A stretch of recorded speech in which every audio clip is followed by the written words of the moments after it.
ഡൽഹിയിലെ Rau's IAS coaching സെന്ററിലെ വെള്ളക്കെട്ടിൽ മുങ്ങിമരിച്ച മലയാളി വിദ്യാർത്ഥി നെവിൻ ഡാൽവിന്റെ മൃതദേഹം ഇന്ന് നാട്ടിലെത്തിക്കും. മൃതദേഹം ഏറ്റുവാങ്ങുന്നതിനായി ബന്ധുക്കൾ ഡൽഹിയിലെത്തിയിട്ടുണ്ട്.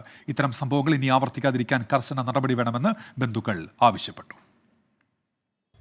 ഡൽഹി RML ആശുപത്രിയിൽ സൂക്ഷിച്ചിരുന്ന മൃതദേഹം പോസ്റ്റ്മോർട്ടം നടപടികൾ പൂർത്തിയാക്കി ബന്ധുക്കൾക്ക് വിട്ടുനൽകി.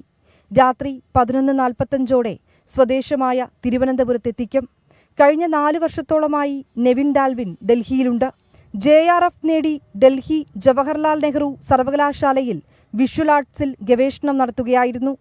റാവൂസ് IAS കോച്ചിംഗ് സെന്ററിൽ ചേർന്നിട്ട് 3 മാസം മാത്രമേ ആയിട്ടുള്ളൂ. ബേസ്മെന്റിൽ പ്രവർത്തിക്കുന്ന സ്ഥാപനങ്ങളുണ്ടെങ്കിൽ നടപടിയെടുക്കണമെന്നും ഇത്തരം സംഭവങ്ങൾ ആവർത്തിക്കരുതെന്നും ബന്ധുക്കൾ ആവശ്യപ്പെട്ടു. തീർച്ചയായിട്ടും നമ്മൾ ഇവിടെ ഇനി ഇതുപോലെ ഇൻസ്റ്റിറ്റ്യൂഷൻ ഉണ്ടെങ്കിൽ ഐഡന്റിഫൈ ചെയ്തിട്ട് അത് നമ്മളൊന്ന് അപ്ലിഫ്റ്റ് ചെയ്യണം. അപ്ലിഫ്റ്റ് മീൻസ് ഗ്രൗണ്ട് ഫ്ലോർ ഉള്ളത് ഒരു ഫസ്റ്റ് ഫ്ലോറിലേക്കോ മുകളിലേക്കോ കൊണ്ടുവരാൻ ട്രൈ ചെയ്യും. മന്ത്രി V ശിവൻകുട്ടി നെൽവിന്റെ തിരുവനന്തപുരം പാറശാലയിലെ വീട് സന്ദർശിച്ചു. ഏകദേശം ഒരു 11:30 മണിയോടുകൂടി തിരുവനന്തപുരം വിമാനത്താവളത്തിൽ എത്തിച്ചേരുമെന്നാണ് അദ്ദേഹം സൂചിപ്പിച്ചത്. നാളെ രാവിലെ 12 മണിക്ക് മുമ്പ് വീട്ടുവളപ്പിൽ സംസ്കാരം നടത്തുമെന്നാണ് അദ്ദേഹം ഇപ്പോൾ എന്നോട് പറഞ്ഞത്. കേരള സർക്കാരിന്റെ ഡൽഹിയിലെ പ്രത്യേക പ്രതിനിധി KV തോമസ് ആശുപത്രിയിലെത്തി അന്തിമോപചാരമർപ്പിച്ചു.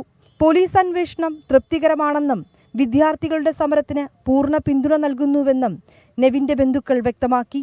ഡൽഹിയിലേക്ക് ഇനിയൊരു തിരിച്ചുവരവില്ല. IAS എന്ന സ്വപ്നം പകുതി വഴിയിലാക്കി നെവിൻ മടങ്ങുകയാണ്. വിനീത VG 24 ഡൽഹി.